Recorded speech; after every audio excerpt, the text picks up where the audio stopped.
berada di depan dari SMA Negeri 100 Jakarta Timur. Lokasinya ada di Cipinang Besar Selatan.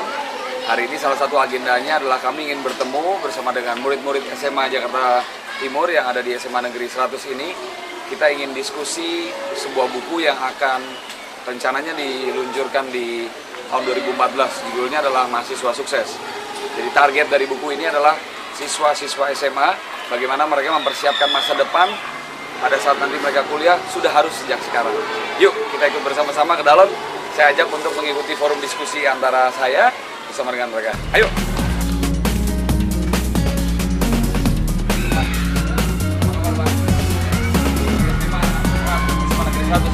Namanya siapa?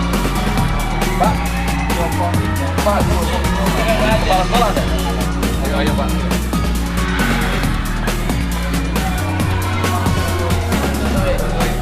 Salah satu guru yang ada di SMA. Iya Pak, di mana Pak? Kepala sekolah? Ya.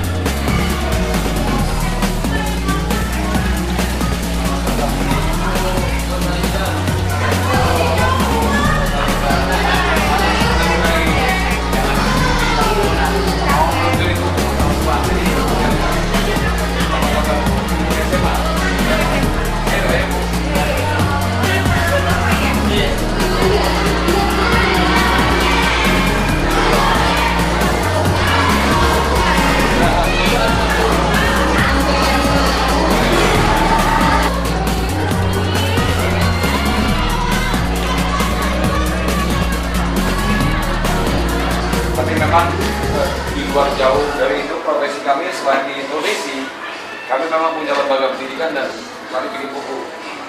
Jadi buku-bukunya itu memang untuk pendidikan. Kita udah keluar dengan buku yang pertama Public Speaking dan sekarang keluar dengan Public Speaking for Teacher. Jadi kalau untuk guru jadi ini saya hadiahkan juga untuk Bapak. Kapan-kapan mungkin kami sini lagi tapi untuk gurunya. Tapi kalau kali ini ada ya, ini buku buat Pak Suyono. Makanya saya lihat ini jangan sampai sekali juga, tapi saya sudah sering lihat. Saya di PSKD kemarin. Iya, saya di PSKD Saya di PSKD kemarin sharing ini juga kepada forum guru ada sekitar 50 orang lain. Nah, tapi kali ini yang kita datang sebetulnya selain buku ini yang disosialisasikan, kita ada buku yang baru yang mau keluar nanti Januari atau Februari. Judulnya Mahasiswa Sukses. Nah, kami belum bisa bawa ininya, tapi posternya udah ada di kelas ya. Posternya nanti kalau Bapak lihat ada di kelas. Target dari buku itu sendiri sebetulnya adalah guru dengan siswa SMA. Poinnya adalah kalau mau jadi mahasiswa sukses, start berpikir itu sudah tidak bisa di SMA. Sudah tidak bisa di kuliah. Startnya harus di kelas 2. Nah, oleh karena itu juga perlu pemahaman terhadap siswa. Kira-kira Anda nanti mau kemana kuliah? Anda mau kemana? Bahkan yang lebih ekstrim, sebetulnya sekarang ini sudah harus mulai nyantol sama perusahaan-perusahaan. Nah, ini memang penanaman atau rekrutmen ini perlu dilakukan sejak masih SMA. Jadi waktu nanti kelas 2 itu sudah tahu, kalau saya nanti mau masuk bank, sebaiknya fakultas saya ekonomi. Jangan lagi masuk ke IPB gitu loh. Ini ya banyak S1 teknik ini sama pertanian masuk ke bank itu menghambat teman-teman yang kemampuan ekonomi, dan ini salah menurut saya, salah besar gitu. Nah, ini harus ditanamkan dari awal Pak. Iya, karena kadang-kadang anak itu hanya tertarik karena temennya ikut masuk ke situ, karena tidak diarahkan kan. Ya. Kenapa kamu ke situ? Habis teman saya ke sana dan saya ikut aja sama temen gitu kan. Sama kayak SMA juga, mamanya nggak tahu masuk ke SMA ini padahal jauh. Iya. Jadi memang kadang-kadang gini, pada saat anak-anak itu sekolah yang sebenarnya jurusannya ini ke sana, malah pas ke sana itu nggak ada kesempatan. Yang ada kesempatan kemari gitu loh. Akhirnya ngikut ke situ lah. Nah, bagi dia yang menerima, ini bukan harapan saya seperti ini sebetulnya. Akhirnya cuma beberapa bulan kemudian dia keluar. Jadi makanya bank melihat mungkin yang kayak Bang Sam bilang, ini kalau gitu harus diberi pemahaman dari awal ini. Bahkan kalau boleh sebetulnya Pak, nanti kalau misalnya bisa Pak Utasoid sama Bapak, apa mungkin juga kita kembangkan, kita tulis surat, saya bisa memfasilitasi beberapa pelajaran perbankan itu nyisip saja lah masuk di sini mereka yang tanggung. Jadi dia tahan di sana sekitar 5 tahun, mau naik jadi pimpinan, dia harus dipaksa untuk mau ngajar secara gratis. Karena dia tidak akan bisa tahu siapa calon-calon penerusnya kalau dia tidak turun. Jadi misalnya di perbankan yang sudah level-level senior, dia misalnya ambil dalam kurun waktu 1 tahun, dia harus 5 jam ngajar tentang perbankan. Dan itu masuk ke SMA, nggak apa-apa gitu loh. Dan itu bisa dibiayai oleh perbankan. Terus itu di luar kurikulum? Nah, kalau dimasukin di kurikulum, repotnya di SMA sekarang, apa masih ada nggak IPS, IPA, biologi? Kan kalau kami itu dulu ada. Biologi nggak ada. Nah, sekarang biologi nggak ada. Jadi hanya tinggal sama IPS bahasa. IPA, IPS bahasa. Sebetulnya yang anak-anak yang IPS yang ke perbankan, gitu loh. Ini terus terang Pak, pola pendidikan kita ini terus terang banyak salah. Kalau saya boleh bilang ya, anak-anak yang IPA ya sudah lah, masuklah ke jurusan masing-masing. Yang IPS-nya juga harus bertarung. Kadang-kadang teman-teman IPS itu matematikanya lemah, makanya orang bank lebih suka ngambil anak A1. Padahal sebetulnya ke sekolah IPS itu ekonominya ke perbankan. Ke akuntansi. Iya, di sana gitu loh. Sementara pada hitung-hitungan secara apa namanya ya? Lebih jago anak A1 sama 2. Iya, memang. Cuma terakhir kalau nanti di perbankan itu ada soal hubungan dengan manusia. Jadi kalau bisa orang-orang kita ini bukan melarang orang teknik masuk ke ekonomi, tapi sebaiknya supaya tidak tumpang tindih kereta-kereta ini, keretanya udah dibangun itu dari SMA, makanya fondasi bangsa kita misalnya nggak kuat ya. Ada juga beberapa kelemahan-kelemahan orang teknik sekarang di perbankan yang mungkin karena dia hanya kuasai angka, gitu kan? Dia insinyur, dia nggak menguasai orang. People yang penting. Investasi bangsa ini harusnya ada di SDM tadi. Ya. Tapi apakah itu dibutuhkan di bank? Iya, mungkin juga iya, karena ada beberapa departemen di bank yang memang tidak berhubungan terlalu jauh dengan orang. Tapi ada yang harus menggroom orang, mendidik orang. Di bagian SDM, melakukan pelatihan, 1 tahun harus 2.000 dilatih. Jadi uangnya, labanya bank ini, 20% itu harus lari ke pelatihan, sumber daya manusia. Nah yang jago di pelatihan itu anak-anak IPS. Padahal dia pada saat sekolah di SMA-nya yang namanya matematik itu sama sekali nggak ngerti. Dan orang matematik yang ahli di dalam bidang ilmu kematematikan belum tentu dia bisa menguasai masak. Dalam arti kata, beda kemampuan otak dia itu otak yang memang harus di belakang meja membuat konsep, bukan untuk menghadapi orang. Ya. Nah, itu hanya dikuasai pada anak-anak yang belajar ilmu sosial kan. Ilmu sosial yang lebih jauh sebetulnya, lebih kompetensinya. Cuma memang kalau ilmu sosial untuk bicara eksak memang kalah dengan anak-anak eksak. Berarti kan udah nggak ada putra lagi bang. Betul. Dan juga kira-kira ini nanti dia sekitar 4 tahun dia tinggal masuk ke fakultas yang memang memenajamkan perbankan. Mungkin bisa ke perbanas. Tapi jadi ada proses yang disebut dengan ini apa ya? Sebetulnya anak ini jangan juga diberikan harapan terlalu lebih bahwa oh Anda masuk di bank. Tapi dengan dia tahu bahwa sebetulnya saya seatnya udah tercapai di sana. Jadi pada saat dia kuliah otaknya nggak ada dagdikduk lagi mikirin abis ini uang kuliah yang udah begitu banyak ini kemana nanti cara baiknya. Nah bank juga melakukan seleksi, terbukalah pada saat dia tingkat 1 sudah saja diberikan semacam kondisi bahwa dia dipraterimakan. Praterima itu artinya bank masih bisa memutuskan untuk tidak menerima pada saat nanti setelah selesai lulus kalau memang catatan kuliahnya jelek. Tapi opsi diterimanya juga besar. Jadi pada saat kalau kita bank mencari lagi nanti di titik menit-menit terakhir, dia juga banyak ruginya. Karena yang banyak melamar ke dia adalah bukan orang-orang yang dia kenal. Jadi misalnya, kelas 2-nya anak SMA 100 ini udah dilihat sama dia. Dia monitoring dia sekitar 4 tahun lagi, kayak pemain bola. Nah 4 tahun lagi, mudah-mudahan tidak ada kecelakaan, tidak ada meninggal, tidak ada cacat. Selama 4 tahun dia dimonitor ada di universitas mana. Nah, SMA-nya juga senang kan, karena apa? Pilihan-pilihan SMA 100 misalnya masuk bank ini gitu, namanya juga harum. Jadi dia sudah dikontrak. Nah, pada saat kontrak ini dia harus benar mengikuti. Jadi semacam dia harus lapor, bukan hanya kepada sekolah, tapi dia lapor ke bank. Kuliah saya, nilai saya begini, segala macam. Nah, mungkin bank sudah boleh chip in di situ. Tetapi ada ikatan dinas, supaya jangan sampai nanti setelah dia lulus, dia malah masuk ke bank yang lain. Jadi kalau boleh direkrut, sudah direkrut dari SMA sebetulnya. Begitu Pak. Ini Bang Charles berarti ini apa memang tugas dari bank untuk mencari? Nah ini kepedulian saya. Ini kepedulian saya. Saya mau teriak dan nangis melihat keadaan di bank itu juga yang masuk banyak orang yang salah. Jadi kemarin mereka bilang, kita pusing Pak. Kita nggak punya stok. Kita nggak tahu harus nyarinya dari mana. Jadi yang ada orang lamar diambil. Tapi 3 bulan bikin masalah. Karena apa? Ya didikannya bukan didikan misalnya ya. Dia nitip gitu loh Pak, tolong dididikin dong dari SMA 100. Nanti kalau ngajar, kalau berbudaya sama kita nih begini gitu. Saya yakin kalau sekolah-sekolah negeri seperti SMA Negeri 100 ini juga punya keunggulan di etika, budaya, hormat sama orang tua. Nah itu ada beberapa kelemahan murid-murid yang masuk tidak lewat jalur negeri. Di daerah itunya dia lemah. 3 bulan dia berantem sama semua teman-temannya di daerah di perusahaan itu. Nah ini masalah besar. Ada gap. Saya yakin beberapa hal-hal itu malah sekolah negeri punya kelebihan. Jadi bank yang semestinya menangani pengelolaan keuangan malah menangani masa kasus dari karyawannya. Gitu. Dari karyawannya.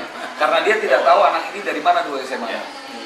Mungkin ada benarnya. Jadi saya sendiri melihat kemarin saya kan sekarang selalu diminta oleh bank untuk ngajar.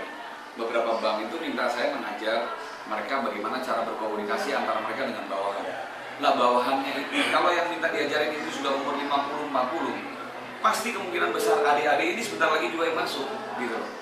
Nah sekarang mereka mulai agak goyah karena ada gap antara umur mereka pemimpin yang 50 dengan calon karyawan yang 23. Ini kan gapnya 30 tahun. Ini pernah kosong, pernah tidak ada rekrutmen. Yang mereka akhirnya melihat kok dari interview awalnya kelihatannya oke, tapi begitu di lapangan mereka nggak bisa dikendalikan. Nah 3 bulan masuk, gaji terima, informasi terima, kan ketahuan tuh rahasianya Bang.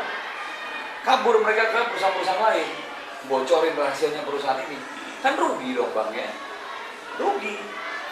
Karena udah mulai ketahuan, yang ngomong-ngomong di luar ini, ya mereka nggak loyal sama perusahaan. Kalau kayak di SMA ini, kita bisa ketemu, nggak tahu ya, saya dulu sekolah negeri juga sih Pak, di SMA negeri. Kita kalau senang sama satu pimpinan, kita loyal sama dia. Pegawai negeri kan begitu juga. Iya. Nah, itu salah satu yang bagus dari pegawai negeri yang bisa diajarkan anak-anak. Gitu loh Pak, maksudnya jadi saya juga berusaha mencari sekolah-sekolah mana yang bisa jadi bibit. Saya nanti akan lapor ke bank, nih coba monitoring ini, bisa punya program nggak, ada bantuan nggak? Ini masalah semuanya mana? Saya SMA 3 Jakarta. SMA 3 Jakarta Selatan. Tahunnya 89.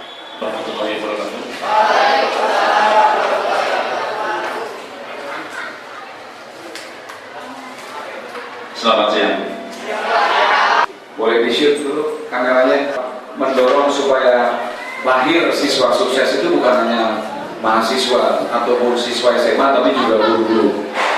Nah, siapa di antara kita semua di sini yang kelas 2? Kelas 2. Oke. Siapa yang kelas 3 atau akhir? Yang masih kelas 1? Wah, banyak juga. Jadi kelas 1, 2 dan 3-nya atau jadi kelasnya berapa nih disebutnya Bu? 10, 11, 12. Kalau zaman saya dulu kelas 1, 2, 3. Sekarang 10, 11, 12. Berapa banyak di antara Anda semua yang ingin punya gaji begitu udah lulus nanti S1 rata-rata 10 juta rupiah? Mau semua ya? Siapa yang pengen begitu lulus kuliah masuk ke perusahaan terkenal dapat gajinya sangat besar? Semua mau juga. Yang mau jadi orang sukses berapa banyak? Wah, nggak ada yang diam, ini juga ada kita. Nah, tapi mungkin nggak banyak di antara kita tahu bahwa untuk menjadi orang sukses itu tidak nikmat. Untuk menjadi orang sukses itu tidak nyaman. No pain, no gain, kata Ibu. Saya juga ingin melihat salah satu karakter sukses dari SMA Negeri 100 ini. Apakah pada saat nanti saya berikan mikrofon ini untuk bertanya, ada yang langsung bilang, Bang, saya aja. Karena biasanya ciri-ciri orang sukses, nggak disuruh aja mikrofonnya saya diambil. Jadi cepat inisiatif, cepat proaktif. Nah, bangsa kita ini yang lemah adalah malu. Salah satu karakter bangsa kita ini malu bersaing. Termasuk salah satu yang paling gampang, malu bertanya. Padahal kesempatan untuk bertanya itu tidak bayar, diberikan kesempatan gratis. Pada saat saya waktu di SMA, saya ingat sekali sesi seperti ini, kesempatan seperti ini saya nggak dapat. Nggak banyak saya menikmati kesempatan-kesempatan untuk dapat berbicara seperti ini. Dan tolong dicatat, semua yang hadir di kelas ini dapat buku ini gratis dari saya.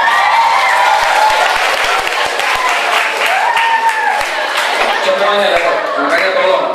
Kita akan mulai dengan sangat singkat saja, ada beberapa paparan saya. Tidak akan mungkin kita bisa jelaskan, tapi proses diskusinya akan menarik kalau kita mau bertanya. Jadi bukan hanya Bang Charles yang jelaskan.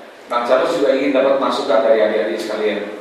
Saya juga pernah ada di bangku SMA, saya merasa bahwa kalau saja dulu saya pada saat di SMA dapat pelajaran ataupun tips seperti ini, mungkin Indonesia bisa lebih sukses daripada sekarang. Saya juga belum merasa sukses, saya juga masih harus belajar lebih sukses lagi, tapi dulu nggak ada orang yang datang ke SMA ngomong seperti ini. Tapi sekarang saya merasa bahwa ini adalah beban saya. Pendidikan di Indonesia itu adalah hati saya. Sekolah-sekolah, adik-adik saya di SMA, mau dari TK, SD, SMP, SMA, kegiatan guru, itu semua adalah hati saya. Karena apa? Saya dapat rezeki dari luar. Saya percaya di setiap agama diajarkan bahwa apa rezeki yang saya dapatkan itu bukan sepenuhnya milik saya. Saya harus kembali pulangkan itu. Karena apa yang ada di dalam diri saya ini adalah miliknya Tuhan yang harus dikembalikan kepada orang lain. Salah satu cara saya untuk membagikan adalah saya berbagi kepada sekolah, kepada adik-adik saya, kepada Anda semua, kepada para guru. Ilmu yang saya miliki, pengalaman yang saya miliki. Kalau ada yang baik, silakan diikuti. Kalau ada yang jelek, jangan kita lakukan, supaya adik-adik bisa jauh lebih sukses daripada generasi-generasi kami. Setuju? Next. Jadi buku ini untuk siapa?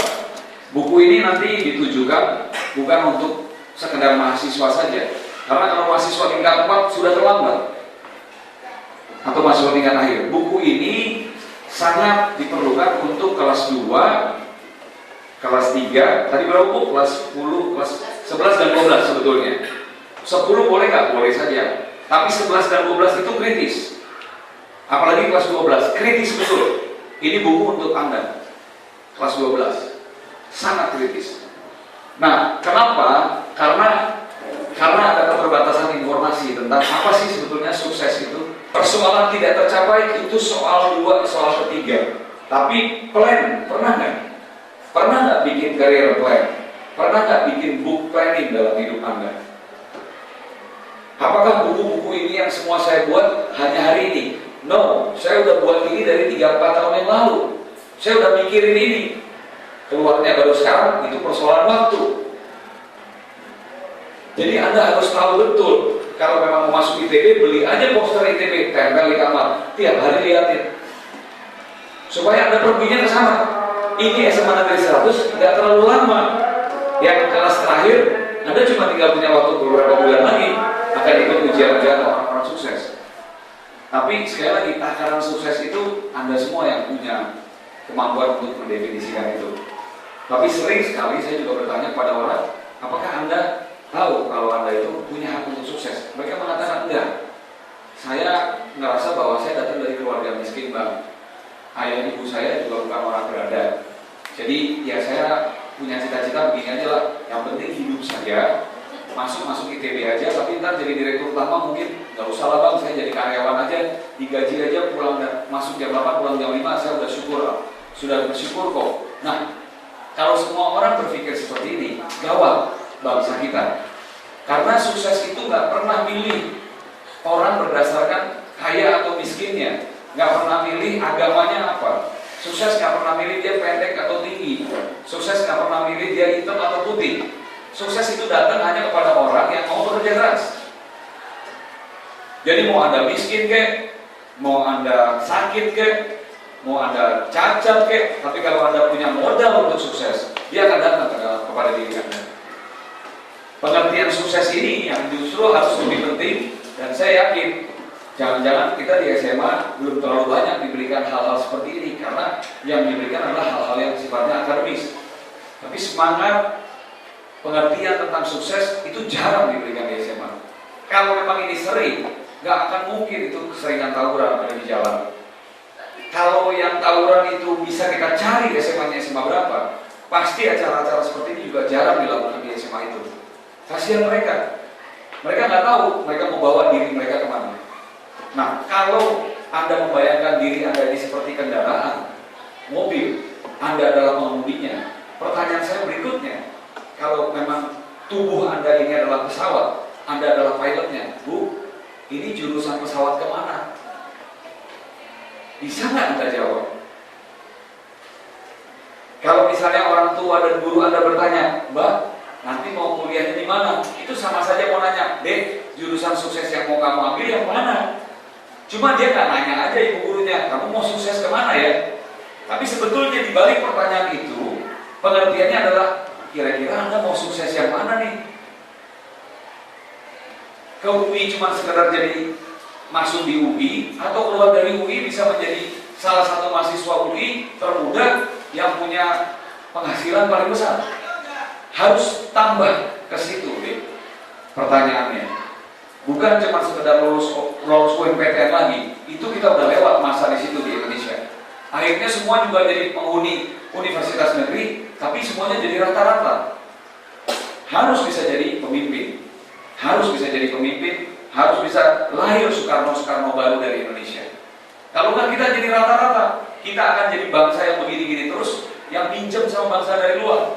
Indonesia ini terlalu kaya untuk pinjam dari luar negeri. Negara kita ini sudah sangat luas sekali. Bayangkan kalau Anda mau berkarir, Anda bisa berkarir dari Papua, dari Sabang sampai Merauke, dari Aceh sampai dengan Papua. Nggak akan habis waktunya untuk Anda nikmatin sampai dengan 55 tahun umur pensiun. Terlalu kaya bangsa kita. Jadi kalau kita cuma mau jadi yang rata-rata, bangsa kita akan terus rata-rata dibandingkan dengan bangsa-bangsa lain.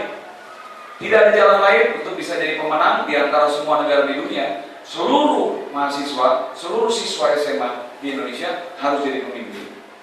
Banyak kok perusahaan-perusahaan yang membutuhkan Anda di luar. Jadi yang sangat mungkin dilakukan ketika hak dan peluang sukses itu sama. Anda juga punya sukses, hak, saya juga punya hak, tidak terbatas oleh agama, kaya, dan latar belakang lainnya. Sebetulnya yang bisa membuat kita sukses adalah orang-orang yang senang bikin perencanaan. Orang-orang yang bisa sukses adalah orang-orang yang senang merubah juga perencanaannya secara berkala. Di-update. Oh, kemarin saya belum lihat ada kompetitor saya waktu saya masuk nanti kuliah di ITB atau saya masuk di UGM. Sekarang tahun kedua udah mulai ada kompetitor, berarti saingan saya nambah. Kalau saingan saya nambah, nggak bisa lagi dong. Rencananya sama seperti setahun yang lalu. Oh, karena apa? Ini sebentar lagi. SMA Negeri 100 ini cuma sebentar. Kalau tiap hari ke Cipinang, jagonya cuma jago di Cipinang. Kita nggak pernah jago di Depok. Jago kandang. Harus. Itu benar-benar dinikmati dan dijiwai karena ini nanti untuk dilanjutkan. Tapi karena mungkin saya belum tentu nanti ke sana, berarti nggak fokus dalam menghitung, detail dalam soal itu menghitung, tidak boleh meleset 0, sedikit pun. Saya dulu termasuk yang menyukai juga, walaupun saya akhirnya memilih ke IPS, tapi saya menyukai bidang marketing, pemasaran, saya menyukai bidang ekonomi, saya berhubungan dengan banyak orang, makanya saya ambil sana. Tapi juga di IPS, kita ada beberapa ilmu yang disiplin ilmu yang kita nggak boleh salah, yaitu soal hitung menghitung. Nanti lagi magangnya, ada lagi nanti prakteknya dulu. Tidak mungkin bisa langsung jadi dokter. Lalu nanti kalau mau lebih mahal lagi harus ada spesialis. Profesi lain yang juga sekarang cukup laku dan itu punya rate yang sangat tinggi karena dia untuk sejam aja bisa 50 juta, itu lawyer, pengacara. Tapi sekolahnya juga nggak sebentar. Anda sekolah dulu SH, setelah SH nanti Anda harus magang, setelah magang nanti Anda harus ikut ujian, setelah ujian nanti Anda baru mulai bisa kerja lagi di kantor pengacara yang lain. Baru kalau nanti Anda sudah mulai punya banyak klien, Anda boleh buka kantor pengacara sendiri. Terus orang di sekitar kita nggak makan, kita aja yang makan. Orang juga akan bilang, wah dia sukses hanya untuk dirinya sendiri. Tidak loh, ada adik, ada kakak, ada suami nanti kalau akan menikah, ada istri kalau nanti akan menikah, ada anak. Jadi yang di sekitarnya ini harus dapat rezeki. Tapi kalau cuma sukses sendiri, wah, saya S1 masuk di universitas ini, saya tiap hari ada di perpustakaan, nggak pulang-pulang, tapi saya pinter, sampai saya ubanan. Iya, tapi orang di sekitar Anda udah pada mati. Itu istri, suami, keluarga dekat harus naik. Jadi harus tahu informasi yang lengkap. Lihat di internet, tanya sama lulusan dari sana. Harus dari sekarang dikunci hatinya, mau di mana, mau kemana. Next, fakta yang berikutnya. Ini banyak siswa juga tidak tahu informasi yang akurat tentang universitas. Kalau tadi mengenai profesi, ini universitas. Dia nggak tahu. Kira-kira misalnya UI di Depok, tapi ternyata untuk kelas tertentu UI-nya ada yang di Salemba. Dia nggak tahu persis bahwa rumahnya itu, kalau dia punya kesulitan seperti saya nggak pernah mau terlalu kuliah yang jauh-jauh. Dari dulu saya pengennya kuliah, ya udah deh, saya nggak bisa misalnya pergi ke Depok, saya cari yang dekat sama rumah saya. Cuman saya mati-matian di sana. 15 menit harus masuk kampus. Ya saya pilih yang dekat rumah waktu itu. Adik-adik harus tahu karena setiap orang beda-beda. Jadi harus detail, harus rinci untuk mengetahui semua informasi itu. Next. Siswa mulai nggak yakin dengan jurusan bidang studi yang dia pilih. Ini kenapa banyak juga orang nggak sukses. Tapi ragu-ragunya ketika udah di kuliah, udah terlambat. Kalau mau sekarang, dan tidak harus yang duduk di sebelah kanan itu jadi teman lagi nanti di kuliah. Hanya karena senang sama teman ini, hanya nengok karena di sini, wah dia intern nih, nanti bawa nih, wah diikuti nih, kita bareng-bareng ya. Lain semua jalan hidupnya. Jangan pernah ada yang berpikir jalan hidup itu sama. Jadi harus mulai sekarang punya pendirian, nggak terbawa arus. Ada cara metode untuk mengukur kelebihan diri, apa perilaku dari metode ataupun tes yang disebut dengan DISC. Nanti bisa dilihat tes-tes ini digunakan untuk perusahaan-perusahaan besar yang berada di bidang service dan quality, seperti perusahaan penerbangan di Singapura yang sangat luar biasa. Dia tidak bakal memilih orang yang memang tidak pada tempatnya. Jadi nama metode tes perilakunya adalah D, I, S, dan C. D itu dari dominance, I dari influence, S dari steadiness, dan C dari consciousness. Sering juga disebut di beberapa teori perilaku manusia dengan kata-kata, mungkin pernah dengar ada yang disebut dengan kolerik, sanguin, flegmatis, dan melankolik sempurna. Anda harus tahu sekarang Anda tipe yang mana. Kita nggak bahas di sekarang, tapi googling, cari aja lewat. Nah, kondisi yang ideal mahasiswa itu berbeda dengan siswa. Jadi, tolong adik-adik menjelang nanti udah mau mulai masuk kuliah nih, tolong diganti karakternya. Jangan pasang style begini lagi. Sekarang masih lebih banyak misalnya disuruh dulu oleh ibu guru baru proaktif. Di kuliah udah nggak bisa. Anda yang harus nawarin ke ibu guru, Bu, apa yang bisa saya bantu? Hanya orang-orang yang mau menawarkan bantuan yang kemungkinan suksesnya lebih besar. Ingat, dalam satu kelas ada lebih dari 40 orang nanti di kuliah, mungkin satu kelas bisa 50, bisa 100. Untuk Anda bisa dikenal oleh dosen, salah satu cara, tipsnya adalah Anda datang ke dosen, memperkenalkan diri, siapa nama Anda, tawarkan bantuan apa yang bisa Anda lakukan buat dosen itu. Itu tips yang tidak banyak dilakukan orang lain bilang begini, saya tunggu aja sampai dosennya datang ke saya, nanya apa yang bisa saya bantu. Orang kayak gitu jauh dari sukses. Offering some help to other people will bring you to success. Give yourself to help other people will bring you success. Tawarkan bantuan kepada orang lain. Itu adalah salah satu pintu buat Anda bisa mencapai sukses. Apa saja? Bu, yang Ibu bisa perlukan apa? Saya mahasiswa tingkat baru. Saya kuliah di sini baru yang pertama. Ibu butuh bantuan saya. Apa saja yang Ibu perlu? Saya bersiap. Periksain ujian atau Ibu mau nyuruh saya apa? Saya siap. Saya mau belajar dari Ibu. Value. Karena kayak gini-gini nggak diajari di sekolah. Next. Jadi akan mulai ketemu dengan role model yang lain di luar kehidupan kita. Bukan hanya orang tua. Orang tua kemungkinan besar juga karena gap usianya sama kita udah 20 tahun, dia paling mentok cuma bisa ngajarin kita sampai dengan di SMP.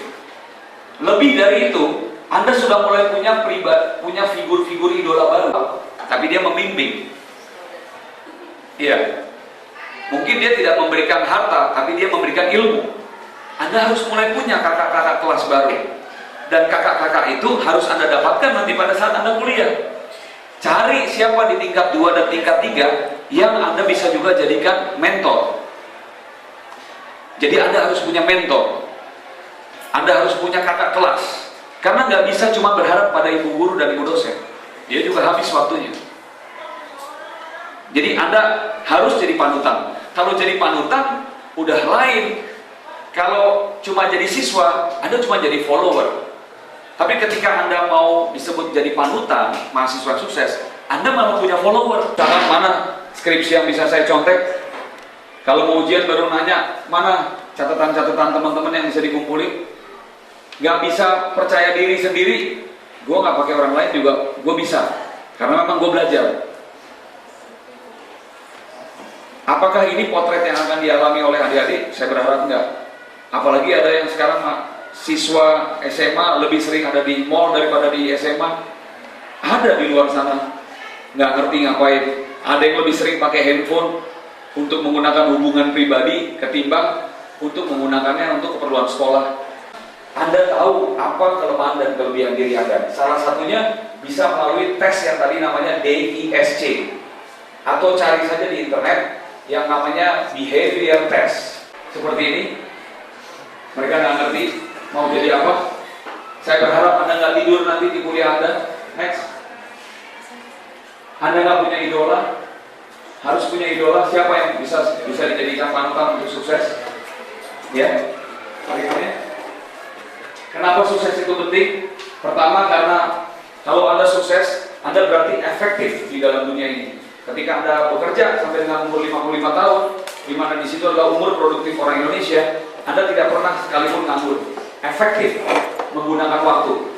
Yang kedua, Anda bisa menyejahterakan keluarga Anda. Yang di sekeliling Anda bisa Anda dapat kasih uang.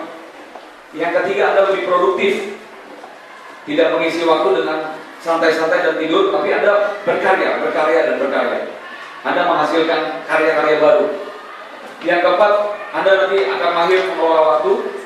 Satu hari waktu mungkin cuma buat 12 jam, 13 jam, tapi dimanfaatkan. Kelihatannya kan gampang tuh tadi, sukses ini.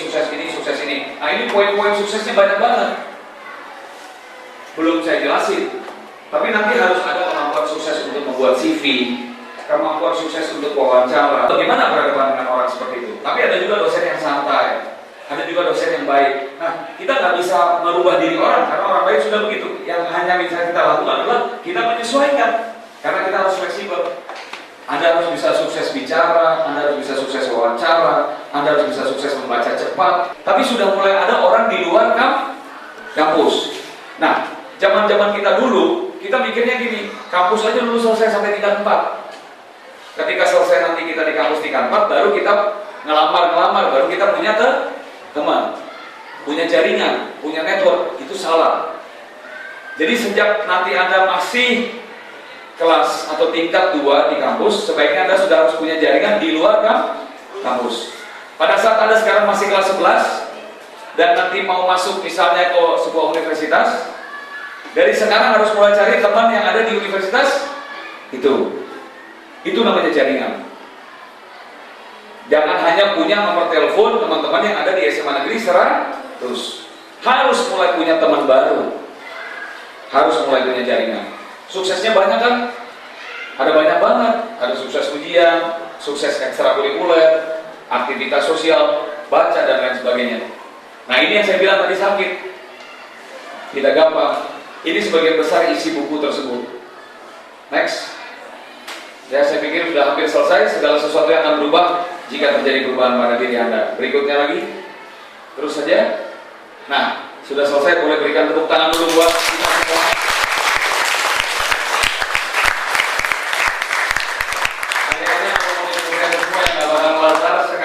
Gantian teman-teman sukses yang megang mikrofon ini. Silakan. Satu-satu bertanya, nanti mudah-mudahan saya berikan jawabannya. Kita berikan kepada 5 penanya. Ibu dulu. Sepanjang saya mendengar ungkapan presentasi Bang Charles, kayaknya gue banget gitu. Gue banget. Boleh dicek? Saya ngajar kelas 12. Siswa saya, ya ada di sini. Kayaknya mirip dengan pembicaraan omongan di kelas gitu ya. Ya, sebenarnya dunia kampus begini mirip, makanya saya bilang, kok kayak gue banget, cuma yang ini cowok, yang ini cewek gitu. Ini boleh dicek salah satunya. Ini paling rajin ini. Kalau kemana ikut seminar, ikut ke Undip, ikut ke IPB, kemana beliau. Salah satunya rajin searching, ikut seminar di mana-mana. Salah satunya. Benar. Bang Charles, saya diberi waktu berapa menit? Boleh Ya. Sharing aja, mungkin ada sedikit yang bisa diambil dari testimoni saya untuk kalau ini 90% bukunya launching, mungkin kali gitu ya, ada some ideas that you can get from me. Saya ngajar bahasa Inggris. Bang Charles tadi udah bilang kalau di kampus itu kalau bisa jadi mahasiswa itu yang dikenal dosen, tanda kutip ya, bahkan populer. Bahkan harus populer. I did sejak saya SD. Sedikit agak narsis ya. Murid-murid saya udah tahu kalau gue agak narsis. Dari SD Bang, saya selalu kalau apa-apa selalu lagi maju. Nggak bisa sebetulnya saya dulu lomba puisi apa segala macam. Cuma modal berani hajar deh, hantam gitu. Tapi pede itu Bang, bener banget, dapet, nggak ngerti. I don't know much. Ibu saya, boleh saya cerita sedikit? Ibu saya tidak lulus SMA. Karena dulu, ya kalau dibilang apa sih, dulu zamannya kemerdekaan gitu ya, sulit sekali gitu. Bapak saya seorang PNS, bukan dari keluarga yang kaya. Tapi di usia saya 35, saya sudah ambil gelar dokter saya. Puji Tuhan, alhamdulillah. 35 saya sudah ambil gelar dokter. Dan saya kumlaut Bang, cocok banget. Jangan jadi orang rata-rata. Saya pegang itu di kepala saya sampai hari ini. Dulu guru favoritnya siapa? Bagaimana hubungan kita dengan orang tua?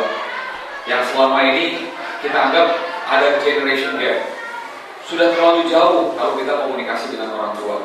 Dan bahkan sebagian besar orang tua, kita melihat karena ini ada pola pembagian, kalau nanti di kantor juga kita bisa akan melihat apa yang disebut dengan multiple generations in workplace. Anda akan menghadapi bagaimana ada multi generasi di dalam sebuah lingkungan bekerja. Untuk beberapa orang yang lahir sebelum tahun 1945, kita sebut apa yang disebut dengan generasinya generasi mature. Di ilmu HRD ini ada ilmu generasi mature. Lalu di bawahnya itu ada generasi yang disebut generasi baby boomers.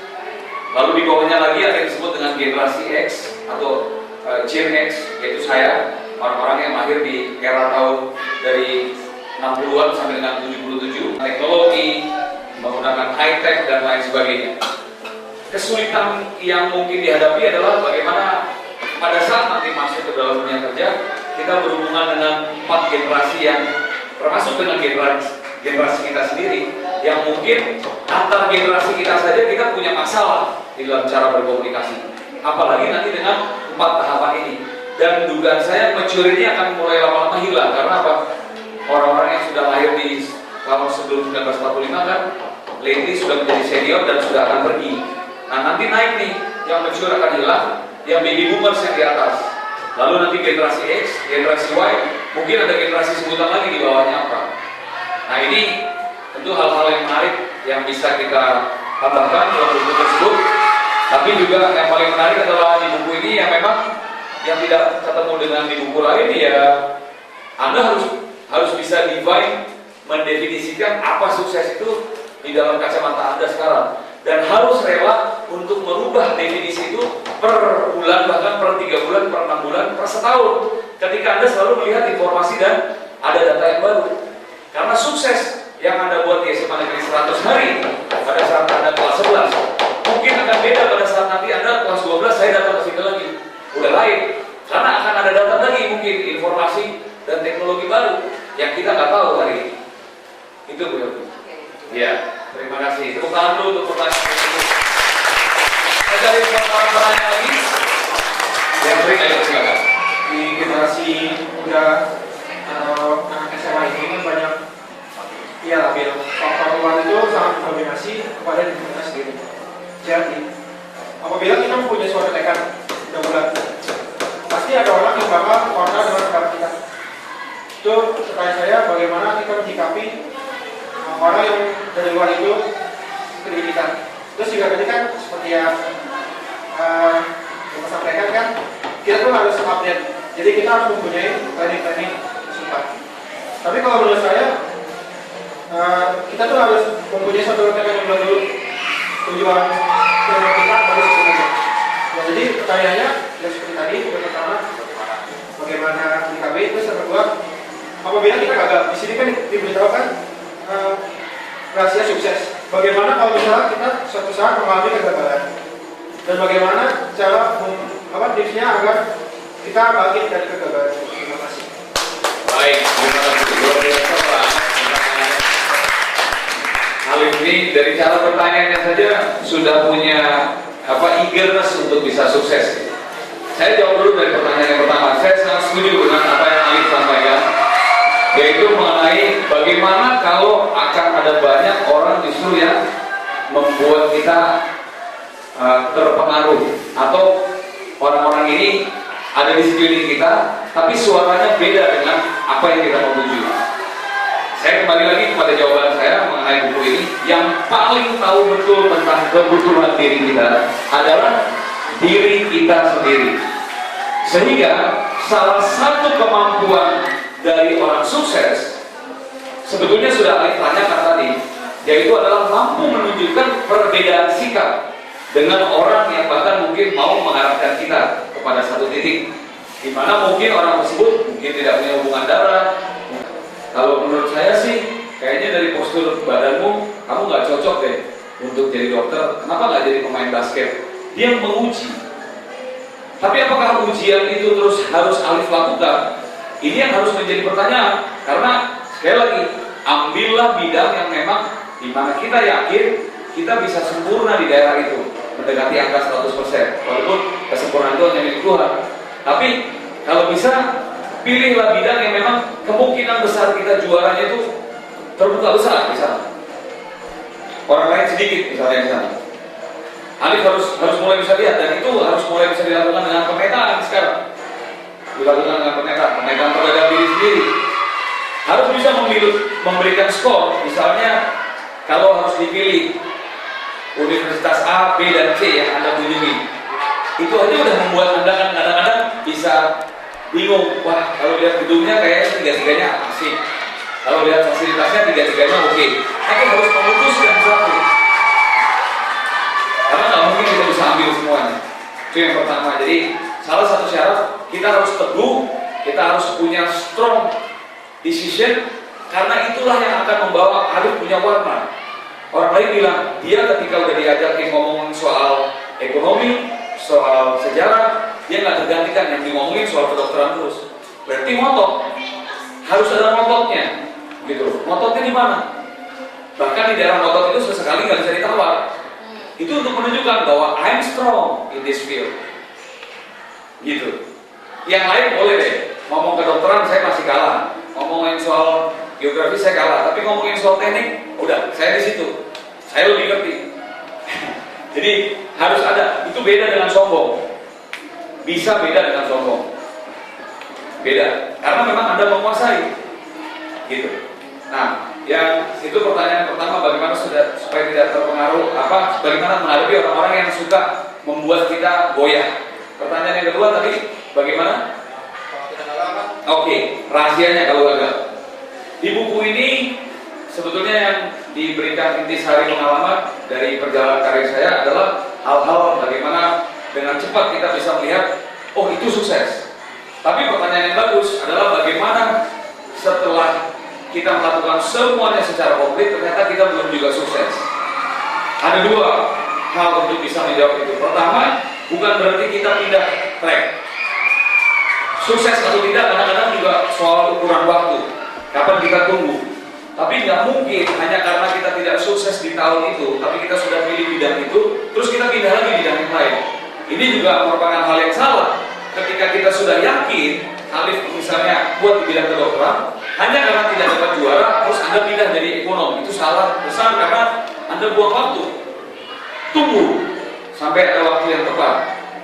Yang kedua, metode yang lain adalah resetting your schedule, resetting your plan. Ubah kembali rencana-rencana Anda. Karena waktu berjalan, ada hal-hal baru yang berjalan. Untuk bisa menambahkan kesuksesan, Anda perlu menambahkan adonan-adonan yang lain atau campuran-campuran yang lain.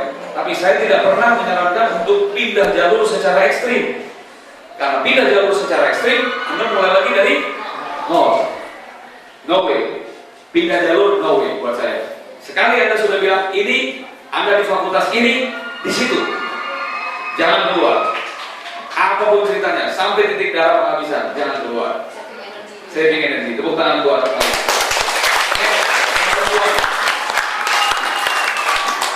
Yang perempuan yang mau bertanya, ayo, silakan maju. Yang mau jadi orang sukses, silakan maju ke depan. Perkenalkan, nama saya Fahri Rizky, Fahri. jurusan MS. Lebih dekat ya.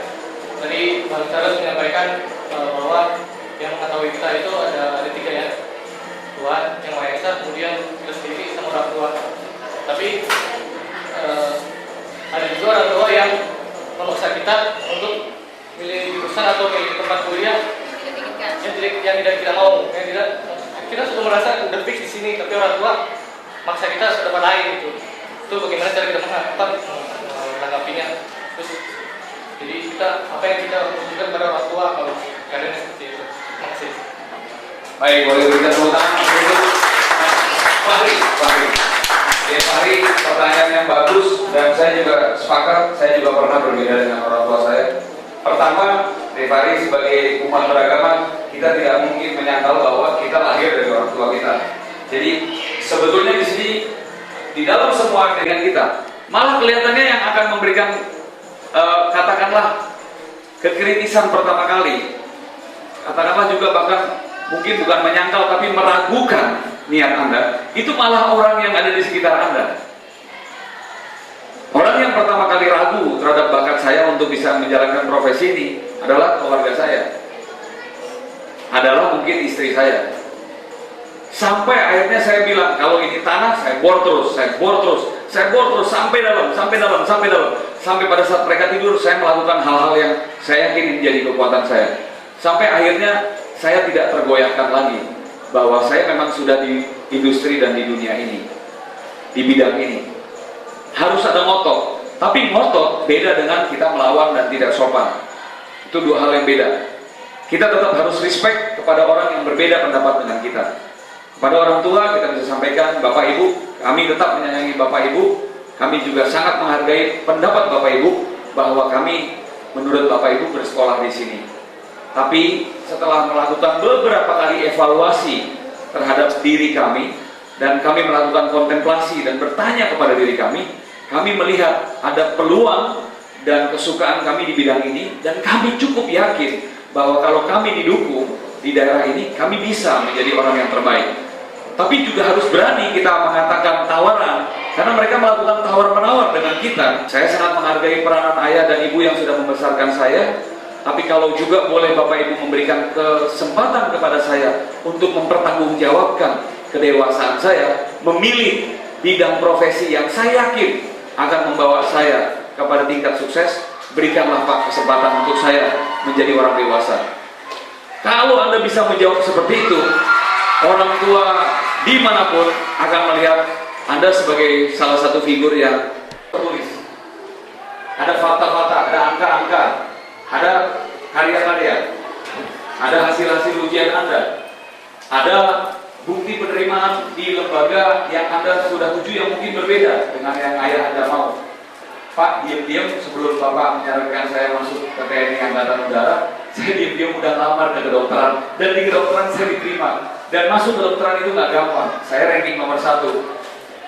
Nggak ada lagi orang tua yang bisa deny bahwa Anda orang terbaik karena Anda ranking 1 di sana, di daerah itu. Jadi harus ada proof, dan proof itu harus ada written, tertulis. Yang mau jadi orang kaya, siapa yang mau jadi anak muda dan sukses memimpin Indonesia? Mana tepuk tangannya untuk Yesua Agustus. Selamat siang, sukses. Wassalamualaikum warahmatullahi wabarakatuh. Sahabat benar sekali, CBS. Kopi, maaf.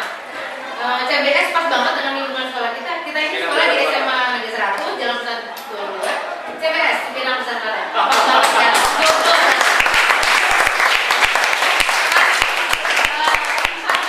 Tapi saya mau bilang kebetulan, karena semua yang terjadi saat ini adalah dalam rencana Tuhan. Ya. Oke, mudah-mudahan ini sebuah langkah yang baik bagi Bang Charles dan bagi kita semua, bagi anak-anak sekalian. Jadi awal yang baik untuk menuju kehidupan yang lebih baik, kesuksesan adalah milik kita semua.